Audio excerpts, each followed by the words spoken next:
The rain fell hard on the Portland streets, turning the sidewalk into a mirror of city lights and desperation.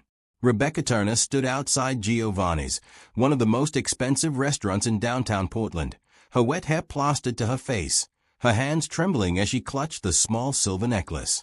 This was her fourth attempt tonight. Four well-dressed strangers had already walked past her, some pretending not to see her, others shaking their heads before she could even finish a sentence. Her voice was hoarse from crying. She knew how she must look, a 19-year-old girl in a soaked thrift store coat, mascara running down her cheeks, standing in the rain like some kind of desperate beggar. But she was desperate. More desperate than she had ever been in her entire life. A couple emerged from the restaurant, laughing about something. Becca forced herself forward. Her sneakers squelched on the wet pavement. "Please," she said, her voice breaking. "Please, I just need a few minutes. I have this necklace. It belonged to my grandmother. I just need someone to buy it. Any amount. I just need." The woman clutched her purse tighter.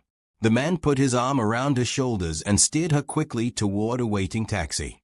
They were gone in seconds, leaving Becca standing alone in the rain again. She looked down at the necklace in her palm. The silver was tarnished now, the small cross pendant worn smooth from years of her grandmother wearing it every single day. Becca remembered being 6 years old, watching her grandmother clasp it around her neck every morning. When Grandma Rose died 4 years ago, the necklace was the only thing of value she left behind. It was supposed to go to Becca when she turned 18. Now she was trying to sell it to strangers on a street corner. 2 weeks ago, everything had been normal. Hard, but normal. Becca worked 2 jobs, mornings at a coffee shop near Portland Community College where she took classes, evenings as a grocery store cashier. Her mother Carol worked as a school cafeteria assistant. Her 16-year-old brother Kevin was in high school. They lived in a small rental house in a decent neighborhood. They were poor, but they were managing. Then came the doctor's appointment that changed everything. Stage 3 breast cancer. Aggressive. The word came down like a hammer. Carol needed surgery immediately, followed by chemotherapy. Their basic insurance would cover some of it, but there were experimental treatments the doctor recommended, specific targeted therapies that could make the difference between remission and recurrence. The cost for what insurance wouldn't cover was $15,000. They had $322 in savings. Becca had tried everything over the past 2 weeks. She had applied for medical loans and been rejected. She had started online fundraisers that raised $400. She had picked up extra shifts until she was working 16-hour days. She had gone to charities and nonprofits, but they all had waiting lists months long or couldn't help with the specific costs she needed covered. The surgery was scheduled for next week, but without the payment, it would be postponed indefinitely. The doctor had been clear, waiting even a month could let the cancer spread further. Time was running out. So tonight, after her evening shift, Becca had taken the bus downtown to the wealthy district. She had thought maybe someone with money to spend on expensive restaurants might have money to spare for a desperate girl with a dying mother. She had been wrong. She was about to give up when a black limousine pulled up to the curb near Giovanni's. The driver got out with an umbrella, preparing to open the back door. Becca moved without thinking. This was probably her last chance tonight. She walked toward the car, the necklace held out in front of her like an offering. The back door opened. A man in his late 50s stepped out, tall and distinguished in an expensive dark suit. His hair was gray at the temples, his face lined but handsome. He had the look of someone used to being in charge. "Please, sir," Becca said quickly, before he could walk away like all the others. "I'm not asking for charity. I have something to sell. This necklace belonged to my grandmother. It's real silver. I just need money. Any amount you think is fair. My mother needs surgery and I—" Her voice broke completely. She stood there in the rain, holding out the necklace, tears mixing with rainwater on her face. The man looked at her for a long moment. His driver started to move forward, probably to shield him from this uncomfortable situation, but the man held up one hand. "How much do you need?" he asked. His voice was gentle, kind. Becca hadn't expected kindness. "The necklace is probably worth a couple $100s, she said, though she had no idea if that was true. "But I need $15,000 for my mother's cancer treatment." I know this isn't enough, but I thought if I could just get something, anything, to show the hospital we're trying." She was rambling now, words spilling out desperately. The man was still watching her. He hadn't walked away. "What's your name?" he asked. "Rebecca. Becca. Turner." "I'm Jonathan Mitchell," he said. He looked at his driver. "Daniel, please get Ms. Turner a towel from the car." Becca stood frozen as the driver retrieved a plush towel and handed it to her. She wiped her face, confused. "There's a coffee shop 2 blocks down," Jonathan said. "It stays open late. Would you be willing to have a conversation with me there? Get out of this rain." Becca stared at him. Was this real? Was he actually going to help? Or was this some kind of trick? But what choice did she have? "Yes," she whispered. "Yes, please." Jonathan nodded to his driver. "We'll walk. Follow us with the car." He held out his arm, offering to share his umbrella. Becca moved under it, clutching her grandmother's necklace in one fist and the towel in the other. They walked together through the rain-soaked Portland streets, a millionaire businessman and a desperate college student, while the limousine followed slowly behind them. Becca didn't know it yet, but this walk would change everything. Not just for her and her mother, but for dozens of families across Portland. Not just for this year, but for years to come. Sometimes the moments that change your life don't announce themselves. They come quietly, in the rain, when you're at your lowest point. When you think there's no hope left. That's when the blessings find you. Would you stop to help a desperate stranger, or would you drive away? Drop a comment below with what you would do, and subscribe to see how this millionaire's choice changes everything. The coffee shop was nearly empty at 9:30 on a Tuesday night. Only 2 other customers sat in the back corner, lost in their laptops. Warm air and the smell of coffee beans enveloped Becca as she stepped inside, still shivering from the rain. Jonathan held the door open and gestured toward a booth by the window.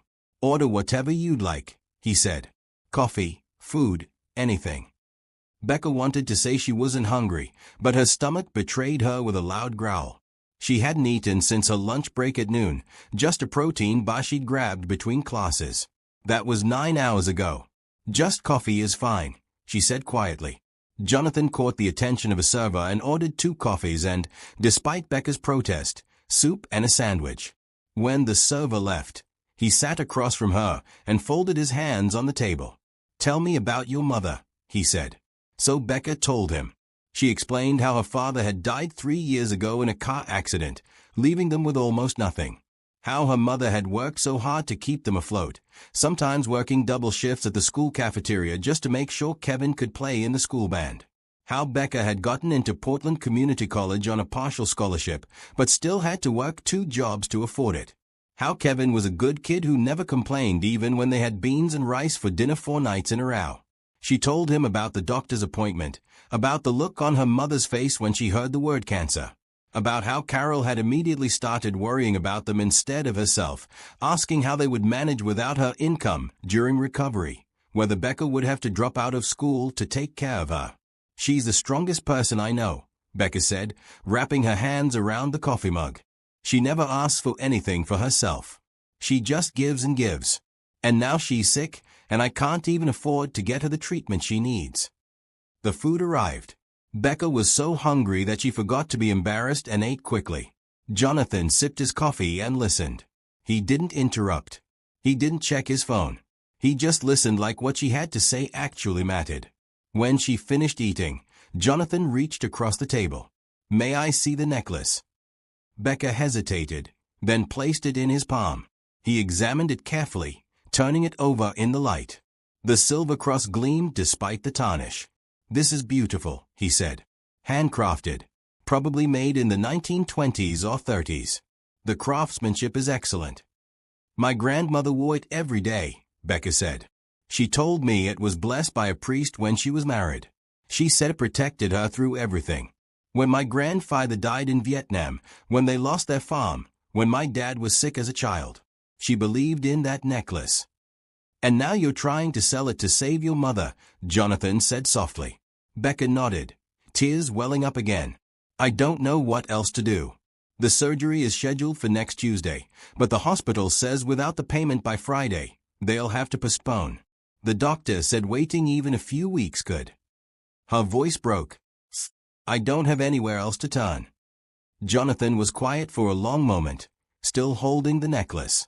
Then he closed his hand around it and looked at her directly. Becca, I'm going to ask you some questions. I need you to be completely honest with me. Can you do that? Yes, she said. How old are you? 19. I'll be 20 in November. Are you in school full-time? Part-time. 12 credits this semester. I'm studying business administration. What do you want to do with that degree? The question surprised her. No one had asked her that in a long time. I want to help people, she said. My mom works in a school cafeteria, and she says half the kids can't afford lunch. She pays for some of them out of her own pocket. I want to run a non-profit someday, something that helps families like mine. Families that are working hard but just need a little help. Jonathan nodded slowly. Your brother is 16. Yes. He's a sophomore. He's on the honor roll. He wants to be a teacher. And you said your father died 3 years ago. Yes. Car accident. A drunk driver ran a red light. I'm sorry, Jonathan said, and the way he said it made Becca believe he truly meant it. That's a lot of loss for such a young person. He set the necklace gently on the table between them. Tell me about the treatment. What exactly does your mother need? Becca pulled out her phone and showed him the itemized list the hospital had given her. Jonathan studied it carefully, occasionally asking questions about specific treatments or procedures. He seemed to actually understand what he was looking at. The surgery is next Tuesday, Becca said. If we can pay by Friday, they'll move forward. Otherwise... She couldn't finish the sentence. Jonathan looked at her for a long moment. She couldn't read his expression. Was he going to help? Was he going to tell her he couldn't? She held her breath, waiting. Becca, he finally said, his voice measured and calm, I'm going to make you an offer. Before you respond, I want you to really think about it. I'm not doing this out of pity. I'm doing this for reasons I'll explain.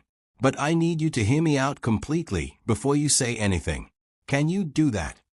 Becca nodded, her heart pounding so hard she could hear it in her ears. What was he going to say? Jonathan leaned forward, his eyes meeting hers with an intensity that made her breath catch. I'm going to pay for your mother's entire treatment, he said. All $15,000. The money will be at the hospital tomorrow morning. Your mother's surgery will proceed as scheduled. And you? He picked up the necklace and placed it back in her palm, closing her fingers around it. You are going to keep this necklace. You're not selling it. You're never selling it. Becca stared at him, unable to process what she was hearing. Her mind seemed to have stopped working completely. I don't understand, she whispered. Why would you do that? You don't even know me. Jonathan's eyes grew distant for a moment, as if looking at something far away. I had a daughter, he said quietly. Her name was Rachel. Becca sat frozen, the necklace pressed against her palm so tightly the cross made an impression in her skin. Around them, the coffee shop continued its quiet evening routine. A barista wiped down the counter. The couple in the back corner packed up their laptops. Everything was normal except for the words that had just been spoken across this table. Jonathan Mitchell looked down at his coffee cup, and when he spoke again, his voice carried a weight that made Becca understand immediately that what he was about to share had cost him dearly. Rachel was my only child, he said. She died 10 years ago. She was 27. I'm so sorry, Becca whispered, the words feeling entirely inadequate.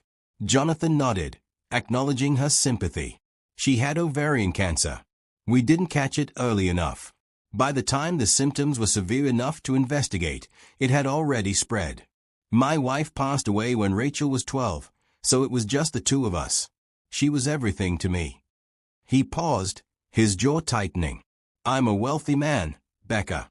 I made my fortune in real estate development. By the time Rachel was diagnosed, I had more money than I could spend in 3 lifetimes. And none of it mattered. Not a single dollar. Because the cancer was too far advanced. All the money in the world couldn't buy her more time. All it could do was make her final months more comfortable. Becca felt tears rolling down her cheeks again. She didn't try to stop them. She spent her last months talking about regrets, Jonathan continued. Not her own regrets, but mine. She told me I'd become so focused on building my empire that I'd stopped seeing people. Stopped helping people. My wife had been a social worker before she died. She believed in using what we had to lift others up. After she passed, I threw myself into work and forgot all of that. Rachel reminded me, near the end. She made me promise I would use my wealth for good, that I would help people who couldn't help themselves. He looked directly at Becca, and she saw tears in his eyes too. I made that promise 10 years ago, he said, and I failed to keep it. Oh, I've donated to charities, written checks to big foundations, put my name on buildings, but I haven't actually helped anyone. Not really. Not the way my wife did. Not the way Rachel wanted me to. Jonathan reached across the table and took the coffee mug from Becca's shaking hands, setting it aside so he could hold both of her hands in his. Tonight, I was leaving a business dinner, he said. Another pointless meeting with people who only want more money, more property, more power. I was thinking about Rachel as I walked to the car, thinking about how another year has almost passed and I still haven't kept my promise to her. And then you appeared, standing in the rain, desperate to save your mother, willing to sell the one thing of value you own. His grip on her hands tightened gently. Don't you see, Becca? This isn't about charity. This isn't me swooping in to save you. This is about Rachel giving me a gift. You gave me the chance to finally keep my promise to her. You're letting me honor my daughter's memory by doing exactly what she would have wanted me to do. Becca was crying so hard now she could barely breathe. But $15,000 is less than what I spent on that business dinner tonight, Jonathan said, and there was no arrogance in his voice, only sadness. Is less than what I'll spend on my car payment next month. Is nothing, Becca. It's literally nothing to me financially, but it's everything to me spiritually. It's the first real thing I've done in 10 years to honor my daughter's memory. He released her hands and pulled out his phone. My assistant's name is Daniel Cooper. He's the man who was driving the car tonight. I'm going to call him right now and have him arrange the payment to the hospital first thing tomorrow morning. What's the name of the hospital and your mother's doctor? Becca told him through her tears. Jonathan made the call, speaking crisply and clearly, giving Daniel all the information he needed. It took less than 3 minutes. When he hung up, he looked at Becca with a gentle smile. It's done, he said. The money will be transferred to the hospital's billing department at 8 o'clock tomorrow morning. The hospital will call you to confirm the payment. Your mother's surgery will proceed as scheduled. Becca opened her mouth but no words came out. She was shaking all over. None of this felt real. But I want something from you in return, Jonathan said. Here it comes, a small, cynical voice in Becca's head whispered. Nothing is free. But she pushed the voice away. This man had just shared his deepest grief with her. She didn't believe he was going to ask for anything inappropriate. What? She asked. I want you to keep that necklace, Jonathan said. I want you to wear it and remember that sometimes, when things seem darkest, that's when blessings come. I want you to remember that asking for help isn't weakness. It's courage.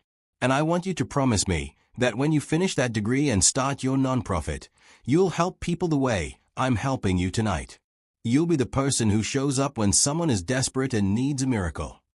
More tears streamed down Becca's face. I promise, she said. I promise. I promise. Jonathan stood up. Come on. I'll give you a ride home. You need to get some rest.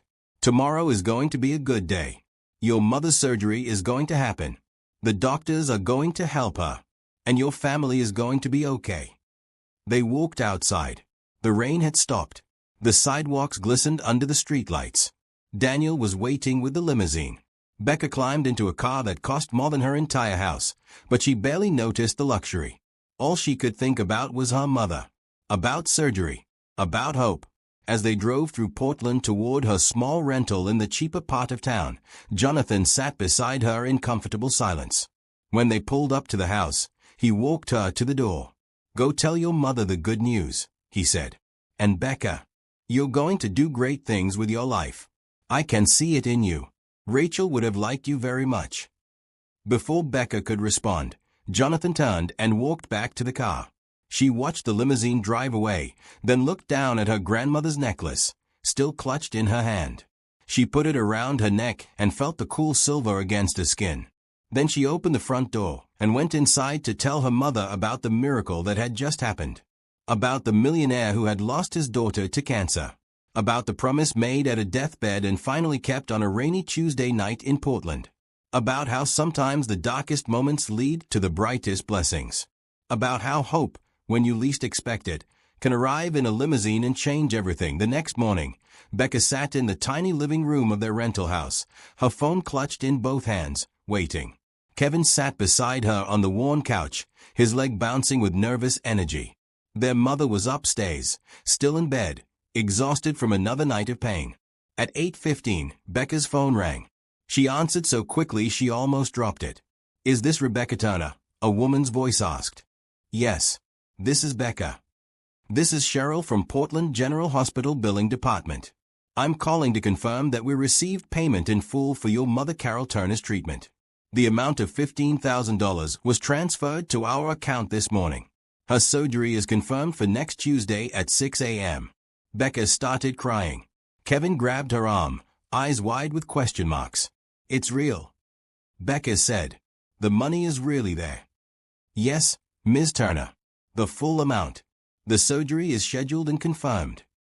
"Thank you," Becca sobbed. "Thank you so much." She hung up and turned to Kevin. "He did it. The man I met last night. Jonathan Mitchell. He really paid for Mom's surgery." Kevin's face went through about 10 different emotions in 5 seconds. "What? Who? Becca, what are you talking about?" So Becca explained everything. About standing in the rain. About Jonathan and his daughter Rachel. About the promise and the payment. Kevin listened with his mouth hanging open. "This is insane," he kept saying.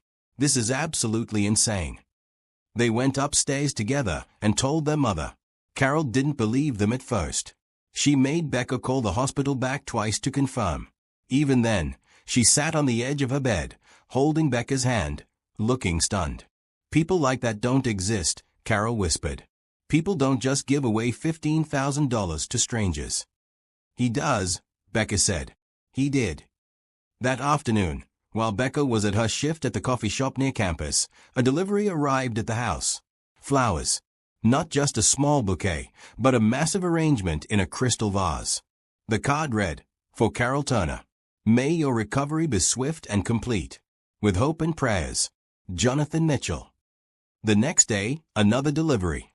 A basket of organic fruit, expensive cheeses, crackers, and sparkling water. The card read, "Eat well and rest. You need your strength." On Saturday, 3 days after their first meeting, Jonathan called Becca's cell phone. "I hope you don't mind that I'm checking in," he said. "I wanted to make sure everything is progressing with the hospital." "It is," Becca said, still slightly amazed that she had Jonathan Mitchell's direct number in her phone. "The surgery is confirmed for Tuesday morning. I don't know how to thank you." "You don't need to thank me," Jonathan said. "But I was wondering if you would allow me to pick up Kevin from school on Monday and bring him to meet me. I thought maybe we could talk, the three of us. Your mother should rest before her surgery, but I'd like to meet your family properly, if that's not too forward." Becca was surprised but pleased. "Kevin would love that. He's been talking about you nonstop. I think he wants to make sure you're real." Jonathan laughed, a warm sound. "I can understand that. What time does he get out of school?" Monday afternoon, Kevin came home accompanied by both Jonathan and his assistant Daniel. Kevin was talking a mile a minute, clearly starstruck. Jonathan had taken him to get ice cream, and they talked for 2 hours. "He's so cool," Kevin told Becca in a furious whisper when they had a moment alone. "He asked me about school, and what I want to study. He told me about his business and how he started with nothing and built it up. Becca, he said if I work hard, he'd be happy to give me advice. He said I could call him if I ever needed help with anything." When they all sat down together in the living room, Carol insisted on coming downstairs despite her fatigue. She needed to look this man in the eye, to thank him properly. Jonathan sat in the old armchair and accepted the tea Becca offered. He looked around the small, clean house with its second-hand furniture and patched walls. There was no judgment in his gaze, only interest. "Mrs. Turner," he said, "your daughter is remarkable. And clearly, she gets that from you." Carol, who rarely cried, had tears in her eyes. "Mr. Mitchell, I don't know how to repay you." "Please, call me Jonathan. And you don't repay me. You focus on getting better. You focus on being here for your children. That's all the repayment I need." They talked for over an hour. Jonathan asked Carol about her work at the school, about the kids she served lunch to. He asked Kevin about his classes and his dreams of teaching. He shared more about Rachel, about how she had volunteered at a homeless shelter every Saturday, and how she had wanted to become a counselor to help troubled teenagers. She believed everyone deserved a second chance, Jonathan said. Everyone deserved help when they needed it most. "I've spent 10 years mourning her. Maybe it's time I start living the way she wanted me to live." Before he left, Jonathan did something that surprised all of them. He asked if he could pray with them. No one in the Turner family was particularly religious, though they sometimes attended the neighborhood church for holidays. But Carol said yes immediately. They all held hands in a circle in the little living room. Jonathan's prayer was simple and sincere. They agreed to meet twice a month at his office downtown. Jonathan would teach her about financial management, fundraising, board development, and all the practical aspects of running a nonprofit. Becca hung up feeling like someone had just handed her a map when she'd been lost in the woods. That afternoon, Kevin came home from helping their elderly neighbor Mrs. Patterson with her yard work. He'd been doing odd jobs around the neighborhood since the surgery, refusing to accept payment. "People helped us," he told Becca. "Jonathan helped us. Now I want to help other people." Carol was recovering well. She spent her days resting, reading, and slowly regaining her strength. The neighborhood church had organized a meal train, so someone brought dinner every night. Father Thomas O'Brien, the parish priest, visited once a week to check on Carol. "It's amazing how the community rallies when there's a need," Father O'Brien said during one visit. "People want to help. They just need to know where the need is." He mentioned that several families in the parish were facing similar struggles with medical bills. When he learned about Jonathan's generosity, he asked if there might be a way to connect other families with resources. "I know a dozen families right now who are one emergency away from disaster," Father O'Brien said. "Good people. Hard-working. They just need a hand up, not a handout." Becca thought about this. She mentioned it to Jonathan during their next meeting. They were in his office on the 20th floor of a downtown high-rise. The view overlooked the Willamette River. Jonathan's office was large but not ostentatious. The furniture was comfortable, the walls lined with bookshelves. There was only one personal photo on his desk, a picture of a smiling young woman with dark hair and bright eyes. "Rachel." "Father O'Brien sounds wise," Jonathan said. "The truth is, there are needs everywhere. The hard part isn't finding people who need help. It's having a system to help them effectively." "What do you mean?" Becca asked. "Well, if I just start writing checks to everyone who asks, the money runs out eventually. Even wealthy people have limits. But if I could create a sustainable model, something that could help many people over time, that would be more effective." He pulled out a yellow notepad and started sketching. "What if we started a foundation?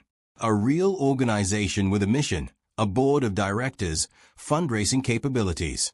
Something bigger than just me writing checks. Something that could grow and help hundreds of families, not just a few." Becca leaned forward, excited. "Like a medical assistance fund." "Exactly. We could partner with hospitals. Create an application process so people can request help.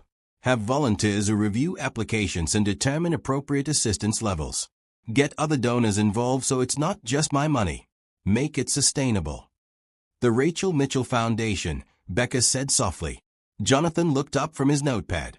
His eyes were bright with tears. "Yes, the Rachel Mitchell Foundation. For medical assistance to working families. Rachel would have loved that." They spent the next 2 hours sketching out ideas. Jonathan explained how to structure a nonprofit, how to get tax-exempt status, how to recruit a board, how to fundraise. Becca took notes furiously, her mind spinning with possibilities. "This could really work," she said. "We could really help people." "We will help people," Jonathan corrected. And Becca, I'd like you to be part of this from the beginning. An internship, paid. You'd work with me to get the foundation off the ground. You'd learn everything about running a nonprofit by actually doing it. What do you think? Becca thought about her two jobs, the coffee shop and the grocery store. She made about $12 an hour at both. The hours were terrible and the work was exhausting. How much would the internship pay? She asked carefully. $20 an hour, 20 hours a week. That's $400 a week, $1,600 a month. Plus flexible scheduling around your classes. What are you making now? About the same total, but I'm working 40 hours a week on top of school. So you'd make the same money in half the time, gain experience in your field, and actually have time to study and help your mother. Does that work? Becca couldn't speak. She just nodded, trying not to cry again. Good, Jonathan said. You start next week. Welcome to the Rachel Mitchell Foundation, Becca. We have work to do. 3 months after Carol's surgery, life had found a new rhythm for the Turner family. Carol was back at work part-time, gradually rebuilding her strength. Kevin was maintaining his honor roll status and had started a tutoring program at his school, helping struggling students for free. And Becca was dividing her time between classes at Portland Community College and her internship at the embryonic Rachel Mitchell Foundation. Jonathan had secured office space in a small building near the waterfront. It was nothing fancy, just 3 rooms and a bathroom, but it was theirs. The sign on the door read the Rachel Mitchell Foundation, helping families in medical crisis. Every time Becca walked through that door, she felt a surge of purpose. They had spent the past 3 months doing the hard work of building an organization from scratch. Jonathan had hired a lawyer to handle the non-profit paperwork. They had filed for tax-exempt status. They had opened a bank account and created bylaws. They had recruited a board of directors that included Father Brian, Beth Morrison, a hospital social worker who had helped them navigate Carol's treatment, and Grace Patterson, an elderly woman who owned a jewelry store downtown. Grace was a surprise addition. She had walked into their office one Wednesday afternoon, introduced herself, and said she'd heard about what they were trying to do. I was there, she said simply. The night you tried to sell your grandmother's necklace. You came into my shop first, remember? But I'd already closed for the day, and I turned you away. Becca did remember. It had been the first place she tried. I felt terrible afterward, Grace continued. I saw you walk away in the rain, and I knew you were desperate. But I was tired and I just wanted to go home. I've regretted that decision every day since I heard what happened next. How Mr. Mitchell helped you. So I want to help now. I may not have millions of dollars, but I have some resources. And I have time. I want to be part of this. Grace became the foundation's treasurer. She was meticulous with numbers and had a sharp eye for financial planning. More importantly, she brought contacts in the Portland business community and a fierce passion for the mission. Too many people walk past someone in need, she said during their first official board meeting. I did it. Most of us do it. This foundation is about stopping, about actually seeing people, about helping. By May, 6 months after that rainy night outside Giovanni's, the foundation was officially operational. They had received their tax-exempt status. They had created an application process for families seeking assistance.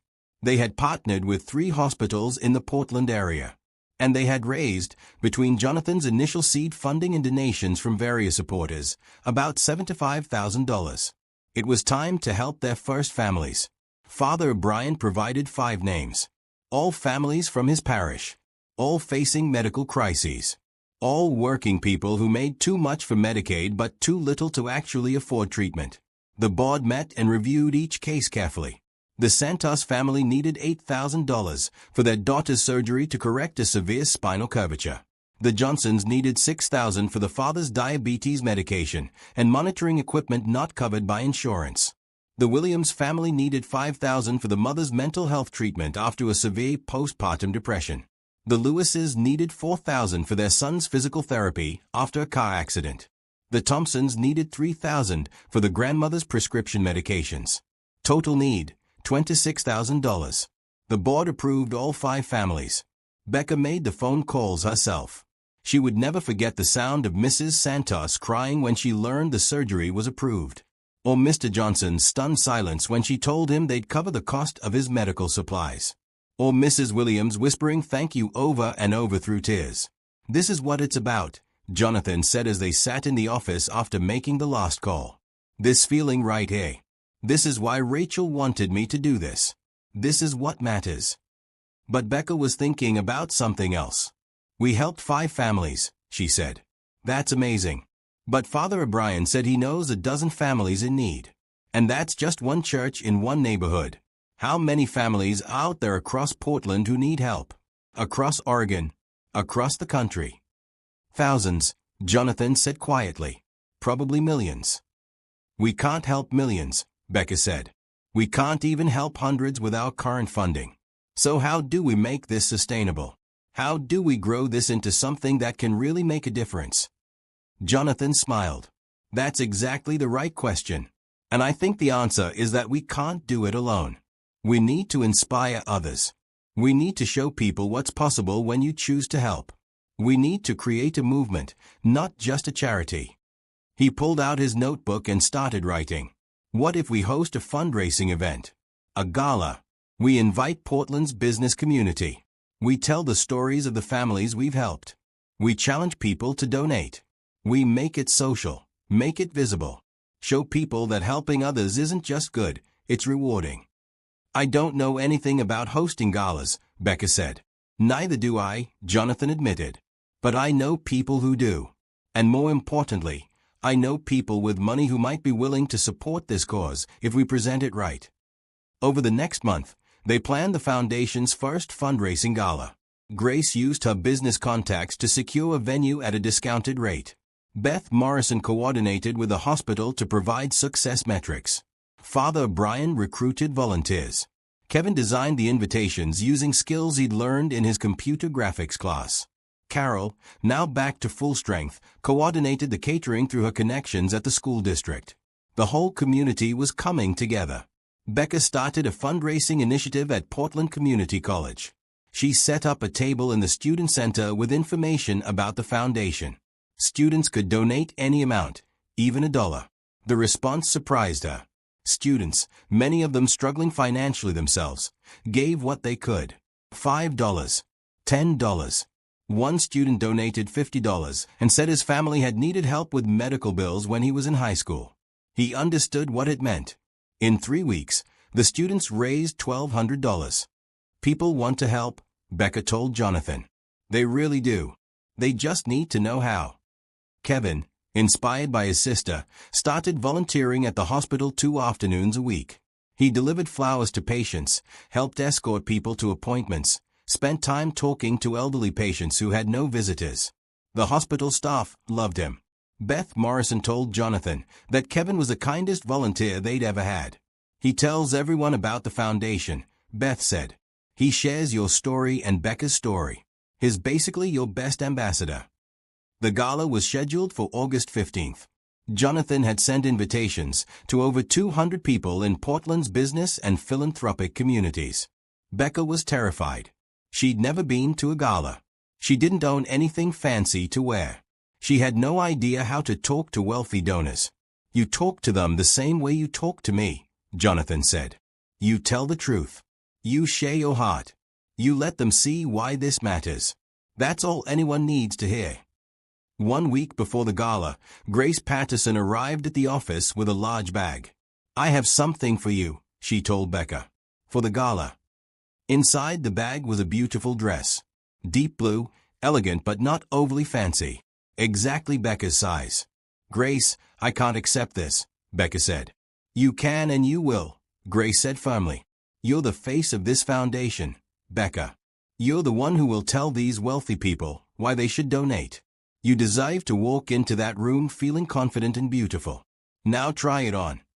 The dress fit perfectly. Becca looked at herself in the bathroom mirror and barely recognized her reflection. She looked professional, capable, like someone who could actually run a nonprofit and change lives. "Thank you," she said to Grace, hugging her tightly. "Thank you," Grace replied. "You're giving an old woman a chance to make up for walking past someone in need. That's a gift." When was the last time you paid kindness forward? This story shows how one generous act created a wave of blessings. If this touched your heart, subscribe and share it with someone who needs hope today. The grand ballroom of the Riverside Hotel shimmered with light from 3 massive chandeliers. Round tables covered in white linens filled the space, each decorated with simple but elegant centerpieces. A stage stood at the front of the room, with a screen behind it for the presentation. Becca stood at the entrance, smoothing down her blue dress for the 100th time, trying to calm her racing heart. "You look beautiful," Carol said beside her. Her mother was wearing a borrowed suit, looking healthy and strong. It was hard to believe that just 6 months ago she'd been lying in a hospital bed recovering from cancer surgery. "I'm scared," Becca admitted. "Good," Jonathan said, appearing beside them in a sharp black suit. "Fear means UK. Fear means this matters. Just remember, everyone in this room is human. They all have struggles. They all have hearts. You just have to reach those hearts." The doors opened at 6 o'clock and guests began arriving. Becca was shocked by how many people came. The RSVPs had indicated about 150 guests, but the ballroom filled with over 200. Portland's business elite, philanthropists, community leaders, and various supporters all gathered together. Father Brian was there with several members of his parish, including all 5 families the foundation had helped. Beth Morrison brought colleagues from the hospital. Grace Patterson circulated through the room, introducing Becca to various business owners and potential donors. Kevin, looking uncomfortable in a borrowed suit, stayed close to his mother. At 7 o'clock, Jonathan stepped onto the stage. The room quieted. "Good evening," he said. "Thank you all for coming. My name is Jonathan Mitchell, and 10 years ago, I lost my daughter Rachel to cancer. For those 10 years, I've been living half a life. Going through the motions. Making money but not making a difference.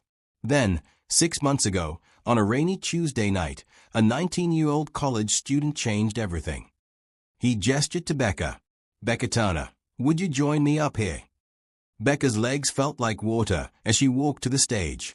Jonathan took her hand and squeezed it reassuringly. "Becca came to me in desperation," Jonathan said. Her mother was dying of cancer. They needed $15,000 for treatment. Becca was trying to sell her grandmother's necklace to raise money. She was standing in the rain, begging strangers to help. And I almost drove past her. I almost ignored her like so many others had that night. But something, maybe Rachel's spirit, made me stop. Made me listen. Made me help." He turned to Becca. "Tell them what happened next." Becca's voice shook as she spoke into the microphone.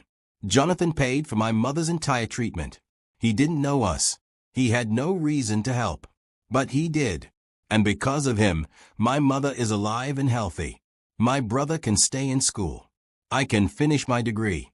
Our family has a future." She paused, gathering courage. "But Jonathan didn't just help my family. He helped me see something. He showed me that one act of kindness can change everything. Not just for the person receiving help, but for the person giving it. He honored his daughter's memory and found purpose again. And he inspired me to spend my life helping others the way he helped me." The screen behind them lit up with photos. The Santos family at their daughter's post-surgery checkup, her spine now straight.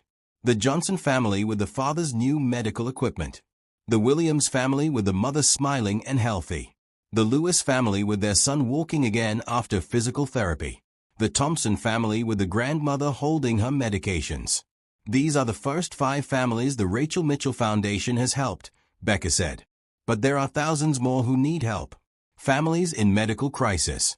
Working people who have insurance but still can't afford treatment. People who fall through the cracks. We can help them. All of us, together." Jonathan stepped forward again.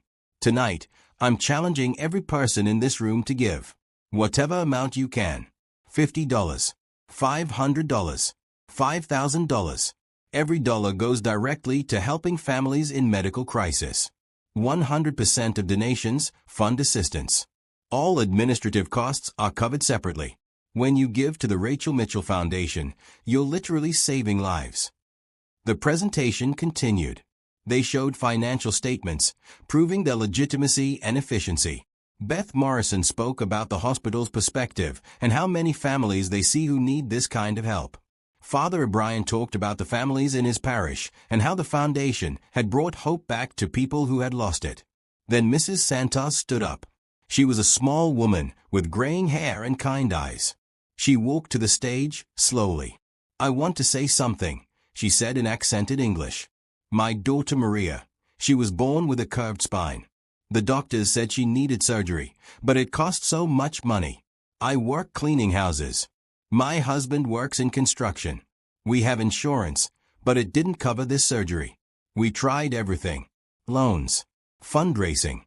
Nothing worked. I prayed every night for a miracle." Tears rolled down her cheeks. Then Father Brian told us about this foundation. We applied, and 2 weeks later, Becca called me. She said they would pay for the surgery. I didn't believe it. I thought it was a mistake. But it was real. Maria had her surgery. Now she can walk without pain. She can dance. She can be a normal little girl. You gave us a miracle. The room was silent. Several people were wiping their eyes. "This foundation saves lives," Mrs. Santos said simply. "Please help them save more." She returned to her seat to thunderous applause. One by one, the other families came forward to share their stories, each one more moving than the last. When dinner was served, Becca circulated through the tables with Jonathan and Grace, talking to donors, answering questions, sharing the vision for the foundation's future.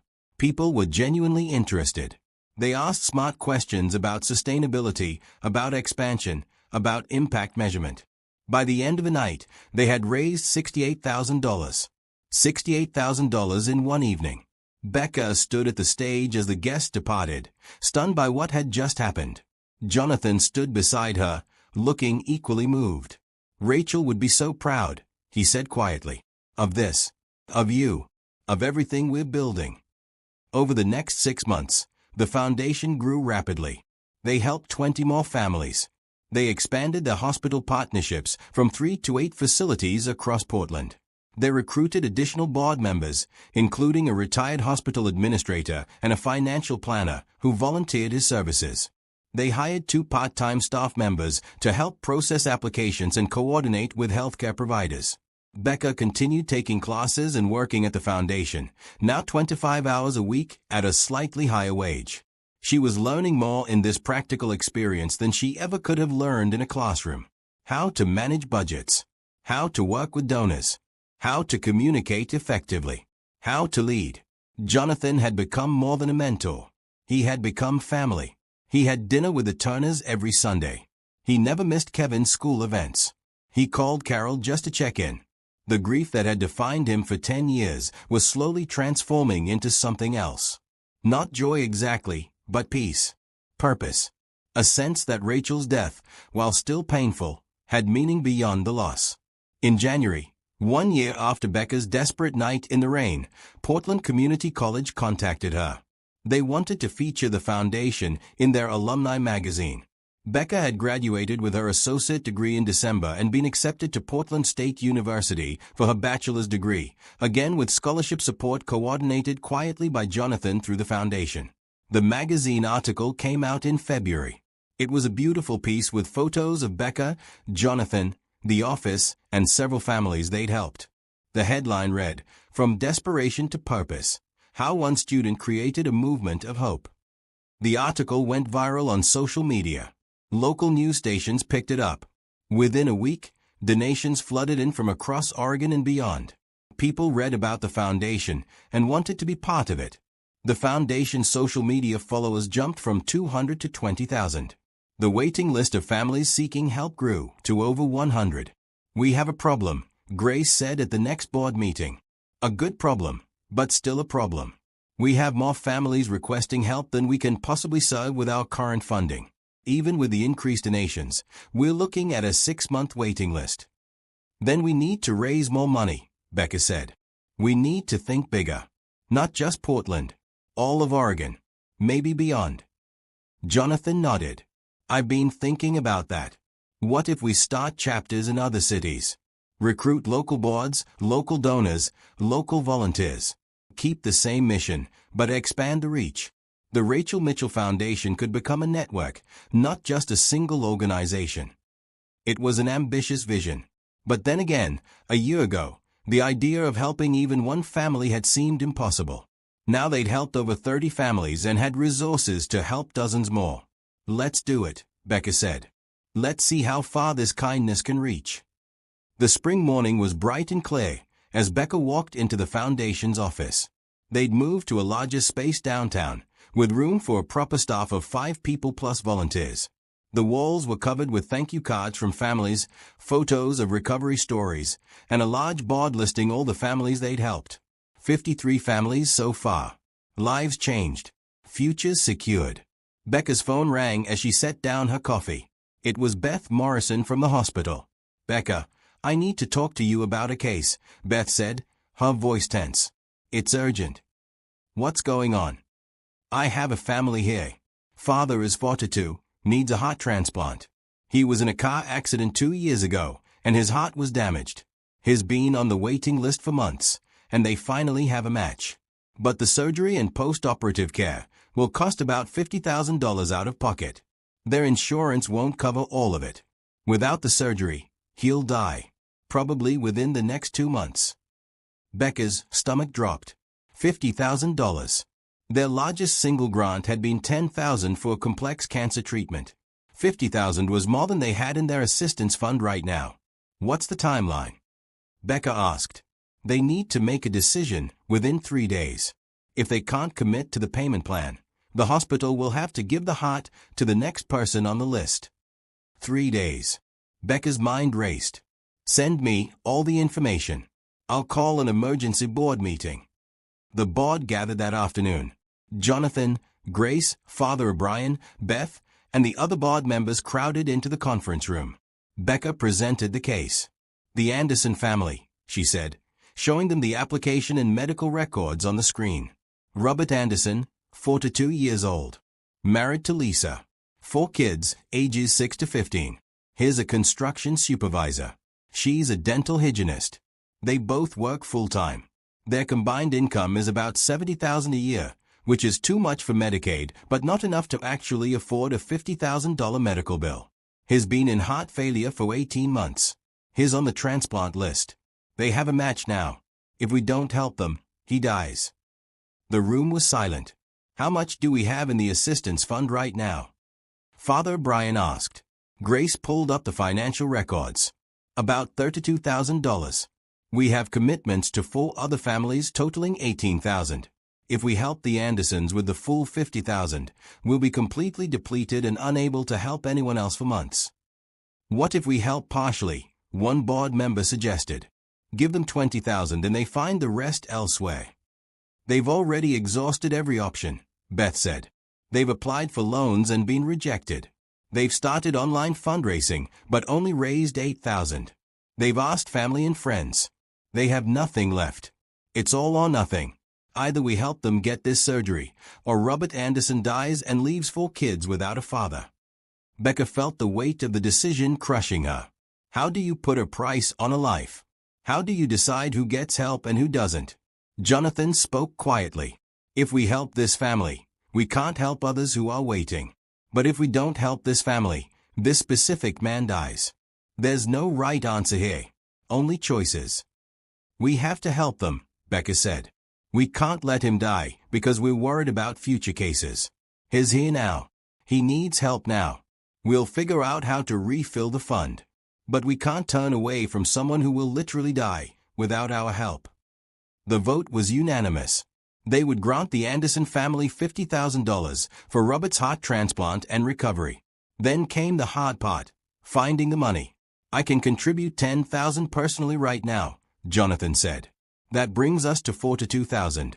Where do we find the other $8,000 in 3 days?" "What if we do an emergency fundraising campaign?"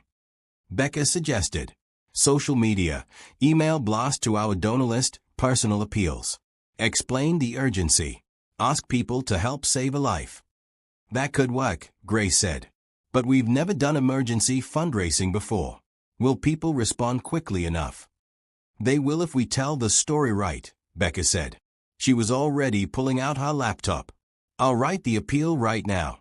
We'll send it out tonight with a 48-hour deadline. Every donation counts. They worked late into the evening crafting the perfect message. Becca wrote from the heart, explaining Robert's situation, his 4 children, the ticking clock. She included a photo the family had provided, Robert at his daughter's birthday party last year, thin and tired but smiling, surrounded by his kids. The subject line was simple, 48 hours to save a life. They sent the email to their entire donor list. They posted on social media with the hashtag #SaveRobertAnderson. They asked everyone to share it with their networks. Then they waited. The first donation came in within 10 minutes. $100 from someone in Seattle they'd never heard of. Then another donation. Then another. Small amounts. $25, $50, $100. People giving what they could. By midnight, they'd raised $2,000. Becca went home exhausted but couldn't sleep. She kept checking her phone, watching the donations trickle in.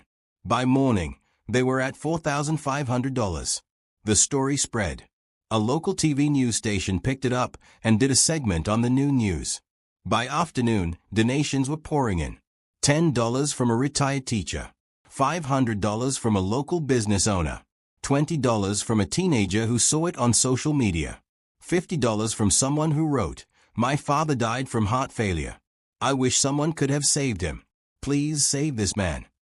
Portland Community College students organized a car wash.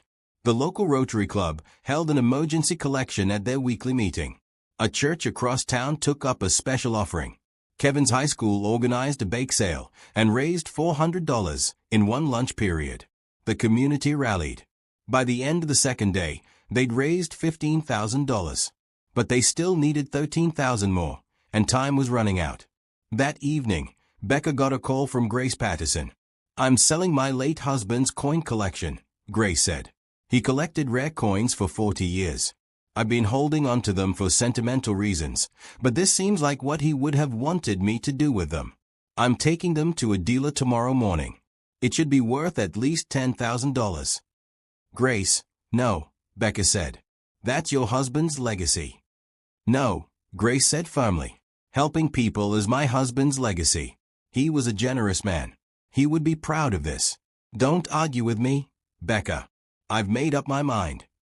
The next morning, Grace sold the collection for $12,000 and donated the entire amount to the foundation. With 35 minutes to spare before their deadline, they reached their goal. $50,000 raised in 48 hours. Becca called Beth Morrison at the hospital. "Tell the Anderson family they are approved for the full amount. Tell them Robert is getting his new heart." She hung up and looked around the office at Jonathan, Grace, and the staff who had all stayed late to watch the final donations come in. Everyone was crying. "We did it," Grace said. "The community did it. This is what happens when people choose to care." Robert Anderson's heart transplant was successful. The surgery went well. Recovery would take months, but he was alive. His 4 kids would have their father. The foundation had taken a massive risk and emptied their assistance fund completely. But the community's response had been overwhelming. In the aftermath of the emergency campaign, regular donations increased. People who had never heard of the foundation before became monthly donors. The waiting list of families was still long, but now there was momentum. There was proof that when you asked people to help save a life, they responded. At the next board meeting, Jonathan proposed creating an emergency assistance fund specifically for cases like the Andersons. They would build up a reserve so they wouldn't have to scramble in future crises. "We learned something important," he said. "We learned that our community has an incredible capacity for compassion. We learned that people want to help save lives. They just need someone to show them how." This campaign raised more money in 2 days than our gala raised in 3 months. That tells us something about human nature. People respond to urgency, to real needs, to opportunities to make a real difference. 2 weeks after his surgery, Robert Anderson was well enough to receive visitors. Becca went to the hospital with Jonathan to meet the family. Robert was still in the ICU, but he was awake and recovering well. When Becca and Jonathan walked in, Lisa Anderson started crying immediately. "You saved his life," she said, hugging them both. "We will never be able to thank you enough." "Thank the community," Becca said. Thousands of people donated to help your family. Teachers and students and business owners and retirees. People who never met you but cared enough to help. That's who saved your husband. Robert's voice was weak but clear. I don't know how to pay you back. You don't pay us back, Jonathan said. When you're recovered and back on your feet, you pay it forward. You help someone else who needs it. That's how this works. That's how the kindness spreads. May sunshine streamed through the windows of Portland State University's graduation hall. Becca sat among hundreds of other graduates in black caps and gowns. Her associate degree from PCC now supplemented by a bachelor's degree in business administration with a focus in nonprofit management. She'd finished in 3 years instead of 4, taking heavy course loads while working at the foundation. Her GPA was 3.9. In the audience, Carol, Kevin, and Jonathan sat together in the third row. Carol looked healthy and vibrant, her hair grown back fully after chemotherapy. Kevin wore his high school graduation gown. He'd graduated 2 weeks ago with honors and had been accepted to Oregon State University with a scholarship to study education. Jonathan looked proud, wearing a suit and holding a bouquet of flowers. When Becca's name was called, all 3 of them stood up and cheered loudly enough that people turned to look. Becca walked across the stage, shook the dean's hand, and received her diploma. As she looked out at the crowd, she spotted them and felt overwhelmed with gratitude. 4 years ago, she'd been a desperate teenager trying to sell her grandmother's necklace in the rain. Now she was a college graduate running a successful nonprofit that had helped over 100 families. The necklace hung around her neck, tucked inside her graduation gown, touching her heart. After the ceremony, they gathered outside for photos. Grace Patterson appeared with her camera, insisting on taking dozens of pictures. Beth Morrison came with congratulations and news that the hospital was expanding its partnership with the foundation to include mental health services. Then Jonathan pulled Becca aside, away from the crowd. I have something to tell you, he said. I've made a decision about the foundation's future, and I wanted you to hear it first before I announce it to the board. Becca's heart skipped. Was he stepping back, ending his involvement? I'm creating a new position, Jonathan said. Assistant Director of the Rachel Mitchell Foundation. It's a full-time salaried position. $40,000 a year to start, with benefits. The role would involve overseeing daily operations, managing the staff, developing new programs, handling fundraising, and basically running the foundation day-to-day. The director, meaning me, would provide oversight and strategic guidance, but the assistant director would be the operational leader. He paused. Becca, I want you to take this position. You've been essentially doing this job already as an intern, but now I want to make it official and pay you appropriately. You've earned it. You've proven yourself 100 times over. What do you say? Becca couldn't speak. $40,000 a year was more money than her mother made, more than her father had ever made. It was a real salary, a real career, doing work she loved. Yes, she managed to say. Yes, absolutely yes. Jonathan smiled broadly and hugged her. Good.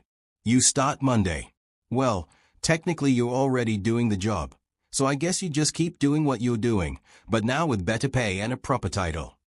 The graduation party that evening was held at the Turner House, which had become the unofficial gathering place for the foundation's extended family. Over 50 people crowded into the small home and spilled out into the backyard. Board members, families the foundation had helped, volunteers, donors, friends from church, and classmates from college. Robert Anderson was there with Lisa and their 4 kids. He was fully recovered now, back to work, living a normal life thanks to his transplanted heart. The Santos family brought Maria, who danced around the yard, her spine straight and strong. The Johnson family, the Williams family, family after family that the foundation had helped. As the sun set and the party moved into full swing, Grace Patterson asked everyone to gather in the living room. She had an announcement. I need to tell Becca something, Grace said. Something I've been holding on to for 4 years. She pulled out a folder and handed it to Becca. Inside was a professional appraisal document for a silver cross necklace. Do you remember the night you tried to sell your grandmother's necklace? Grace asked. You came to my shop first. I just closed, and I turned you away. But after I saw what happened, how Mr. Mitchell helped you. I felt terrible. So I did some research. I tracked down the craftsman mark on that necklace. I consulted with other jewelers and antique experts. And I discovered something. Becca opened the document, her hands shaking. The appraisal value at the bottom of the page made her gasp. $3,000. Your grandmother's necklace is a rare piece, Grace explained. Handcrafted by a well-known silversmith in the 1920s. The cross itself is made from melted-down family jewelry from several generations. It's not just sentimental value. It's actual historical and material value. But I thought it was only worth maybe $200, Becca said. That's what I thought too at first glance. But when I researched it properly, I discovered its true worth. I've been holding this appraisal for you, waiting for the right time to share it. Grace smiled gently. The irony is, Becca, you never needed to sell it that night. This necklace could have paid for your mother's treatment all by itself. But if you'd known that, you wouldn't have been standing in the rain desperate for help. You wouldn't have met Jonathan. The foundation wouldn't exist. Over 100 families wouldn't have received help. Sometimes our greatest blessings come through our moments of deepest need. The room was silent. Everyone was absorbing the profound truth of Grace's words. I don't want to sell it, Becca said quietly, even knowing what it's worth. This necklace brought me to Jonathan. It brought the foundation into being. It's more valuable to me as a reminder of that night than any amount of money could be. Good, Grace said. I was hoping you'd say that. Keep it. Wear it. Remember that God works through our desperation. He meets us in our darkest moments and turns them into blessings for many. Jonathan stepped forward. I want to share something too. When I met Becca that night, I was at the lowest point of my life. 10 years of grief. 10 years of going through motions without purpose. I'd kept my promise to Rachel in the most superficial way possible, writing checks to organizations I never personally engaged with. I was wealthy, successful, and completely empty inside. He looked at Becca with tears in his eyes. You saved my life just as much as I saved your mother's. You gave me purpose again. You reminded me that wealth without compassion is meaningless. You showed me what Rachel meant about helping people. This foundation has healed me. You've healed me. There wasn't a dry eye in the room. Father Brian stepped forward. I think we should pray. Becca, would you mind if I prayed a blessing over you and this foundation? Please, Becca said. Everyone in the room joined hands, forming a circle that connected all these people whose lives had been touched by kindness. Father O'Brien prayed a beautiful prayer of thanksgiving, asking for continued blessings on the foundation's work, protection over all the families they served, and wisdom for Becca as she stepped into her new role. When he finished, Kevin spoke up.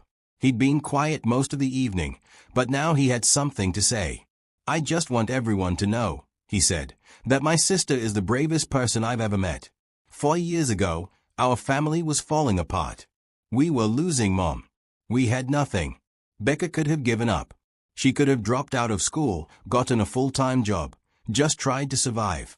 But instead, she stood in the rain and asked for help. She was brave enough to admit she needed help. And because of that courage, all of this happened. He gestured around the room at all the people. All these families who've been helped. All these lives changed. It started because my sister was brave enough to ask for help. I think that's the real lesson here. Asking for help isn't weakness. It's courage. And being willing to help when asked isn't charity. It's being human. The room erupted in applause. Becca was crying and laughing at the same time, overwhelmed by the love surrounding her. As the party continued into the night, Becca found a quiet moment on the back porch with Jonathan. They sat in comfortable silence, watching fireflies appear in the darkening yard. Thank you, Becca said, for everything. For stopping that night. For listening. For changing my family's life. For creating the foundation. For believing in me. For everything. Thank you, Jonathan replied. For giving me a reason to live again. For showing me what Rachel meant. For being exactly who you are. They sat together in the peaceful evening, a millionaire and a recent college graduate who had become family through the most unlikely of circumstances. A rainy, desperate night 4 years ago had brought them together. And everything that followed had been a gift. 2 years after Becca's college graduation, the Rachel Mitchell Foundation prepared for its most significant event yet, the first annual Hope Gala, celebrating 5 years since that rainy night when everything changed. The event was held at the Portland Convention Center, a space 10 times larger than the hotel ballroom of their first fundraiser. Over 200 people had attended that initial gala. Tonight, over 800 guests filled the massive hall. Becca stood backstage in a deep maroon dress, her grandmother's necklace gleaming at her throat. She was 25 years old now and had grown into her role as assistant director with grace and confidence. The nervous teenager who had stood in the rain was still inside her somewhere, but she'd been transformed by years of purpose-driven work. Carol stood beside her daughter, straightening Becca's collar unnecessarily. "You look beautiful, honey. Your father would be so proud." Kevin joined them, now 19 and in his sophomore year at Oregon State. He'd declared a major in education and spent his summers volunteering with the foundation. "Mom's right. Dad would be proud. I'm proud. You built something amazing, Becca." Jonathan appeared, distinguished as always in his suit. At 63, he looked healthier and happier than he had 5 years ago. The grief that had defined him had transformed into purpose. He'd become a father figure to both Becca and Kevin, and Carol's best friend. The Turners and Jonathan were family now, in every way that mattered. "5 minutes until we start," Jonathan said. "Are you ready?" "I'm ready," Becca said. And she meant it. The lights dimmed in the great hall. A video began playing on enormous screens positioned around the room. It showed that rainy street corner outside Giovanni's restaurant, recreated. With actors. A desperate young woman approaching strangers. Being turned away. Standing alone in the rain. Then a limousine stopping. A businessman getting out. A conversation in a coffee shop. A promise made. A life saved. The video transitioned to real footage of the foundation's work over 5 years. Carol recovering from surgery. The first 5 families helped. The initial gala. The emergency fundraising campaign for Robert Anderson. Dozens of families whose lives had been changed. Children who still had their parents. Parents who still had their children. People who had been given hope when they had none. The final statistic appeared on the screen in huge numbers. 247 families helped. Over 1,000 individuals directly impacted. Over $800,000 in medical assistance provided. The lights came up. The audience stood and applauded. Becca walked onto the stage with Jonathan, both of them overwhelmed by the response. "Good evening," Jonathan said into the microphone. "5 years ago, I met a desperate teenager in the rain. I thought I was helping her. I had no idea she was actually saving me." He told the story again, but this time with 5 years of perspective. He talked about how that one decision to stop, to listen, to help, had transformed his life completely. How it had honored Rachel's memory in a way that felt authentic and meaningful. How it had given him family again in the Turners. How it had provided purpose for his remaining years. "But the real story isn't about me," Jonathan said. "It's about what happened next. About how one act of kindness created a wave that's still expanding. Becca, come tell them." Becca stepped forward, her voice strong and clear. 5 years of public speaking had made her comfortable on stage. "When Jonathan helped my family, he didn't just save my mother's life," she said. "He showed me what's possible when people choose compassion over convenience. When they choose to stop instead of walking past. When they choose to see the person, not just the problem." She clicked a remote and new images appeared on the screens. These are the faces of 247 families. Each one has a story. Each one was facing a medical crisis that threatened to destroy their family. Each one found hope through this foundation. The images scrolled slowly. Faces of every age, every background. Parents and children. Elderly grandparents. Teenagers. Babies. All smiling. All healthy. All alive because people chose to help. "But we're not done," Becca said. "Right now, there are over 150 families on our waiting list. In Oregon alone, thousands of families are one medical emergency away from financial disaster. Across the country, millions of people are working hard, doing everything right, and still can't afford the healthcare they need. We can help them. Together, we can expand this foundation's reach." We can open chapters in other cities. We can help not just hundreds, but thousands of families. She paused, looking out at the sea of faces. Tonight, I'm announcing an ambitious goal. By the end of this year, we want to expand the Rachel Mitchell Foundation to Eugene, Salem, and Bend. 3 new Oregon cities. 3 new chapters. The potential to help hundreds more families. But we can't do it without you. We need your support. We need your donations. We need you to be part of this movement. The screens showed the expansion plan. Details about how new chapters would operate. Projected costs and impact numbers. It was professional, thorough, and inspiring. We're asking you to invest in hope, Becca continued.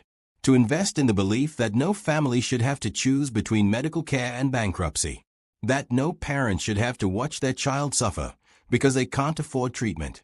That no one should have to stand in the rain, desperate and alone, trying to sell their grandmother's necklace to save someone they love. Her voice broke slightly at the end, the memories still raw even after 5 years. The audience was silent, hanging on every word. Choose kindness, Becca said. Choose hope.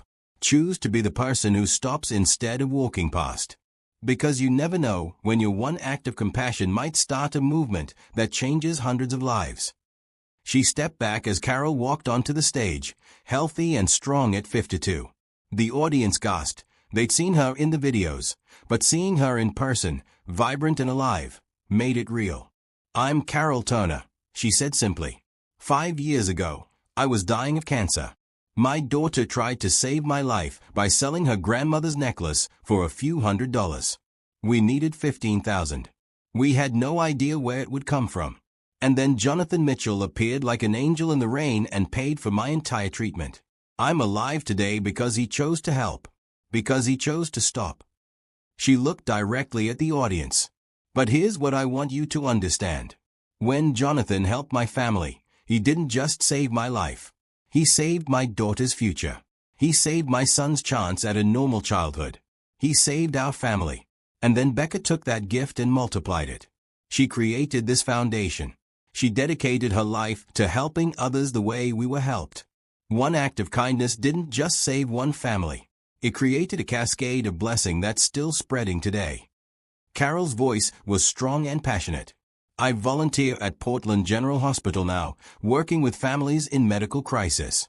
I'm the person who tells them about the foundation. I get to see their faces when they realize help is available. I get to watch hope return to people who thought they were out of options. That's what your donations do. They don't just pay medical bills. They restore hope. They keep families together. They save lives.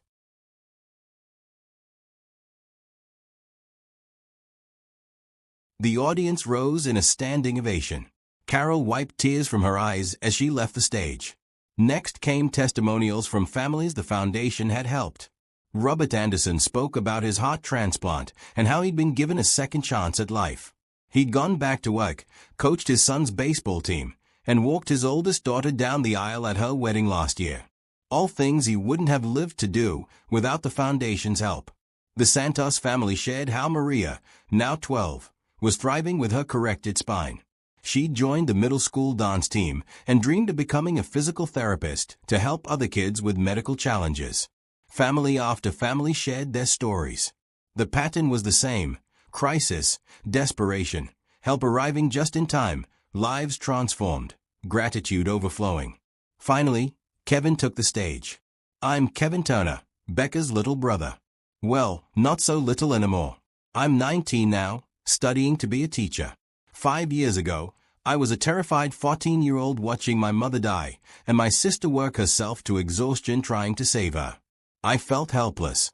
Then Jonathan helped us, and I learned something important. You're never powerless to make a difference. Even when you're young, even when you don't have much, you can always help someone. He shared how he'd started volunteering at the hospital, then at the foundation, then organizing fundraisers at his school. How helping others had become his purpose and shaped his career choice. I'm going to be a teacher because I want to help kids the way this foundation helped my family, Kevin said. I want to be someone who sees when a student is struggling and chooses to help instead of ignoring it. That's what this foundation has taught me. That's the legacy of my sister's courage and Jonathan's kindness. The program continued with more testimonials, financial reports proving the foundation's efficiency and impact, and announcements about the expansion plans. Donors pledged support enthusiastically. During dinner, Becca circulated through the tables with Jonathan and Grace, talking to supporters old and new. Many were moved to tears by the stories they'd heard. Several made additional pledges on the spot. Beth Morrison pulled Becca aside at one point. "I've worked in hospital social services for 20 years, she said. "I've seen a lot of people try to help families in medical crisis. Most foundations are bureaucratic, slow, and focused on paperwork rather than people. This foundation is different. You actually help people. You do it quickly. You do it with compassion. You've set a new standard for what medical assistance can be." As the evening drew to a close, Jonathan returned to the stage for final remarks. "Tonight, we've raised over $320,000, he announced to thunderous applause. "That's enough to help approximately 60 to 80 families, depending on their specific needs. That's 60 to 80 families who won't have to choose between treatment and bankruptcy. 60 to 80 families who will stay together. 60 to 80 stories of hope." He paused, emotion clear in his voice. "My daughter Rachel died 10 years ago. For the first 5 years after her death, I was lost. Grief consumed me. I forgot how to live. Then Becca appeared in the rain and gave me a reason to keep my promise to Rachel. These past 5 years have been the most meaningful of my life. Not because of the money we've raised or the awards we've won. Because of the lives we've touched. Because of the hope we've restored. Because of the families we've kept together." He looked directly at Becca, who stood at the side of the stage. "Becca, when I met you, you were trying to sell a necklace for a few $100s to save your mother. Now you're running a foundation that's helped 247 families and raised hundreds of thousands of dollars. You've exceeded every expectation. You've honored my daughter's memory better than I ever could have alone. And you've taught me that sometimes the people we think we're helping are actually the ones saving us." Becca joined him on stage. Jonathan pulled her into a hug that felt like a father embracing his daughter. When they separated, both had tears streaming down their faces. 5 years ago, I stood in the rain with nothing but my grandmother's necklace and hope," Becca said to the audience. "Tonight, I stand here with a family I gained through kindness, a career I found through purpose, and a foundation that proves love is stronger than any obstacle. To everyone who has supported us, donated to us, believed in us, thank you. You're part of this movement. You're part of every life we save. You're part of the hope." She touched the silver cross at her throat. "I never sold my grandmother's necklace. I never had to. Because when I was most desperate, help arrived. Not in the way I expected. Better, greater, more transformative than I could have imagined. That night in the rain, I thought I needed a few $100s. What I really needed was to meet Jonathan Mitchell, to learn about Rachel's legacy, to discover my purpose, to find my calling." Becca's voice was strong and sure now. "The necklace isn't valuable because of its material worth, though it is worth more than I realized. It's valuable because it led me to this moment, to this mission, to this family, to this foundation. It's valuable because it reminds me that our darkest moments can become our greatest blessings. That desperation can transform into purpose. That one act of kindness can change everything." The final image appeared on the screens behind them. It was a photo from 5 years ago, taken by a bystander on that rainy night. Becca standing in the rain, looking lost and desperate, and Jonathan stepping out of his limousine, moving toward her instead of away. The moment everything changed. The audience rose in a final standing ovation that lasted several minutes. But Becca barely heard it. She was looking at the photo, remembering that night. The rain, the fear, the desperation, the moment when a stranger chose to stop and help.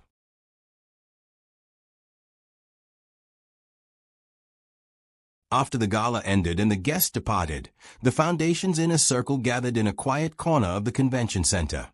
Jonathan, Becca, Carol, Kevin, Grace, Beth, Father Brian, and several board members.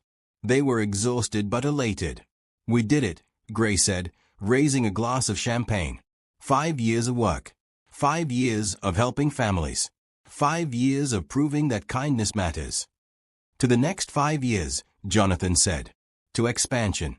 To helping even more families. To continuing Rachel's legacy. To second chances, Carol added. To the strangers who become family. To my sister, Kevin said. The bravest person I know. They all turned to Becca, who stood with her hand on her grandmother's necklace, surrounded by the people who had become her extended family through the most unexpected journey. To Hope, Becca said simply, may it always find us when we need it most. May we always offer it to others when they are desperate. May we never walk past someone who needs help. May we always stop, always listen, always choose kindness. To Hope, they all echoed. Later that night, after everyone else had gone home, Becca stood alone in the empty convention center. The cleaning crew worked quietly in the background. She walked to the stage and looked out at the hundreds of empty chairs. She thought about the girl she'd been 5 years ago. Desperate. Scared. Standing in the rain with nothing but a necklace and a prayer. She thought about how close she'd come to giving up. If she'd gone home just 5 minutes earlier. If Jonathan had driven past. If she'd been too proud to ask for help. But she hadn't given up. She'd asked for help. And help had arrived. That was the real miracle, Becca realized. Not the money. Not the foundation. Not the hundreds of families helped.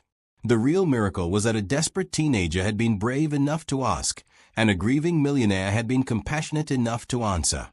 Everything else had flowed from that one moment of connection. Becca touched the necklace one more time, feeling its familiar weight. Tomorrow, she would wear it to the office where they'd start planning the expansion to 3 new cities. She'd wear it to meetings with hospital administrators, to fundraising events, to visits with families in crisis. She'd wear it as a reminder that sometimes you have to be desperate enough to ask for help. That sometimes the worst moments of your life become the doorways to your greatest blessings. That kindness is the most powerful force in the world.